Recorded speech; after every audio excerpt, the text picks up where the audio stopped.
Part 2। अब तक आपने सुना कि कावेरी जी अपनी तीनों बेटियों ईशा, मोहिनी और सुहाना की शादी 3 घर जमाई लड़कों के साथ करवा देती है।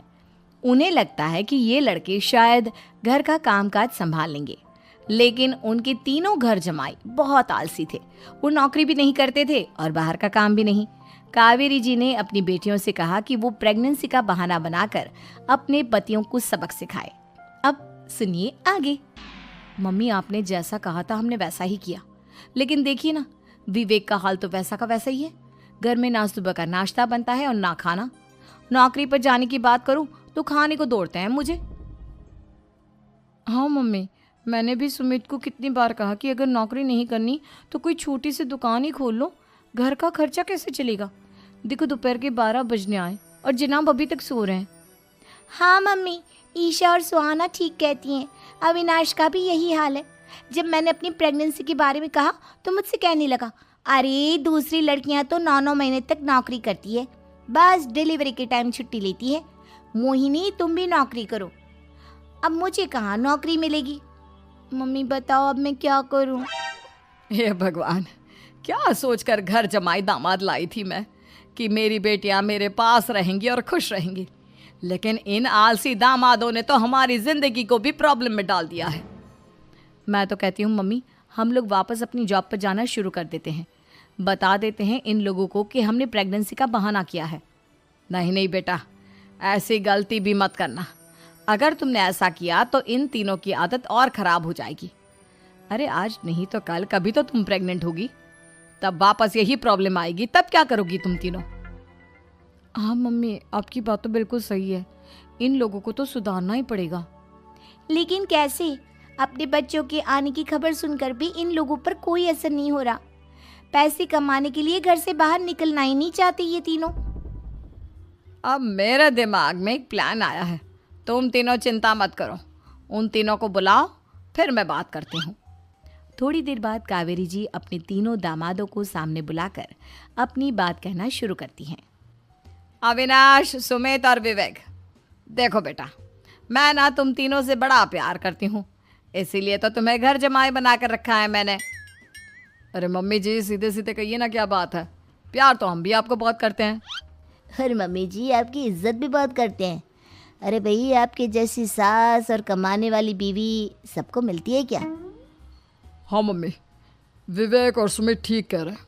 आपकी बेटी से शादी करके मेरी तो ज़िंदगी ही अच्छी हो गई है।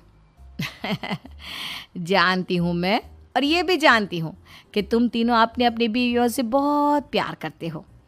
बेटा, बात ऐसी है कि हमारे कुल गुरु ने कहा है कि प्रेग्नेंट होने के बाद मेरी तीनों बेटियाँ शुरू के 4 महीने हमारे गांव में जाकर रहेगी, जहाँ मेरे चाचा जी रहते हैं।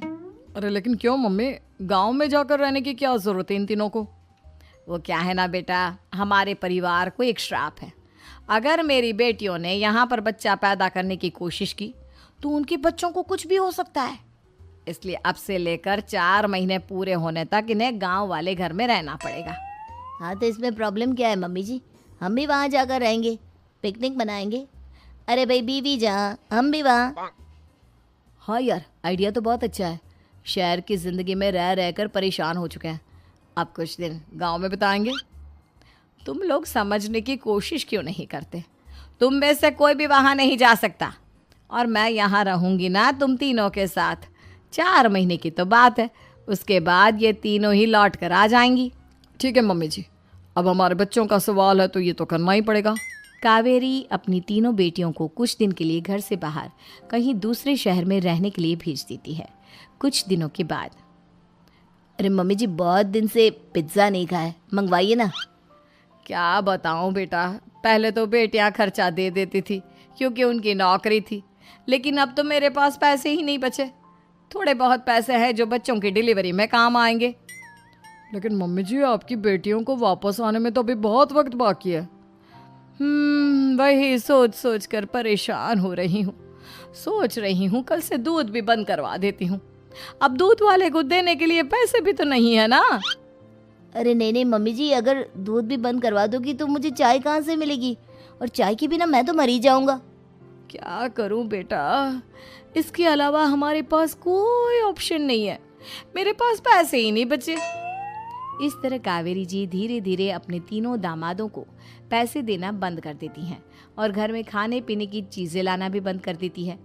अब वो तीनों बुरी तरह से परेशान होने लगे थे और इसलिए एक दिन तीनों प्लान करके घर से बाहर निकलते हैं और बाजार में जाने के बाद, यार अच्छा खाना खाए हुए कितने दिन हो गए, पता नहीं कब अच्छा खाना मिलेगा।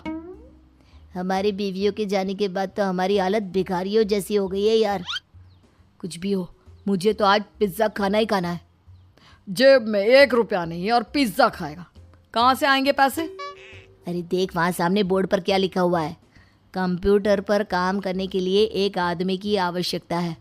भाई मैं तो जा रहा हूँ, काम करूँगा और शाम तक पैसे लाकर आराम से पिज्ज़ा खाऊंगा। जा जा, तुझे कोई काम नहीं देने वाला, हम तो घर जा रहे हैं। चल भाई सुमित। सुमित और अविनाश वहाँ से चले जाते हैं और विवेक उस कंप्यूटर शॉप पर सारा दिन काम करके 5,000 रुपये कमा कर घर लौट कर आता है और अपने खाने के लिए अच्छी अच्छी चीज़ें भी लेकर आता है। ये देखकर विवेक और सुमित के दिल में भी कुछ पैसे कमाने की इच्छा जागती है। अरे सुबह सुबह कहाँ चल दी है तुम?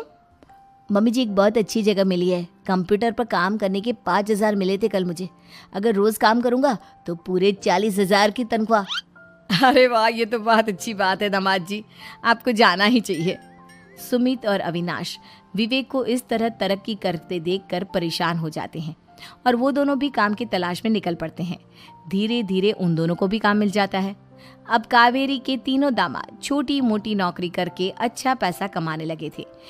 एक दिन कावेरी उन्हें अपने पास बुलाती है। अरे वाह, विवेक 40,000 कमा लेता है, अविनाश 60,000 और सुमित तुम भी 40,000 के आसपास कमा ही लेते हो। कुल मिलाकर तुम अच्छे खासे पैसे कमा रहे हो बेटा।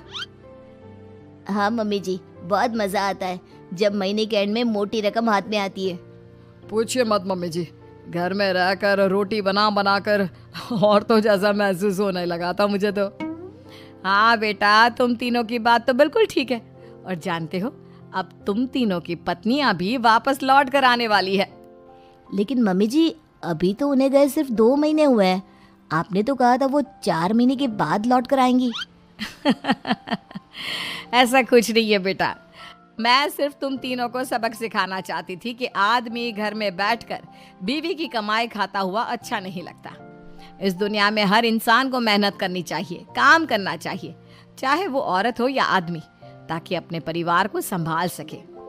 कावेरी की बात सुनकर उन तीनों को अपनी गलती का एहसास होता है और कावेरी उन्हें सच बता देती है कि ईशा, सुहाना और मोहिनी शहर में ही कहीं दूसरी जगह रह रहे थे। शाम के वक्त उन तीनों की पत्नियां लौट कर आ जाती है और कावेरी जी का परिवार एक खुशहाल परिवार की तरह रहने लगता है।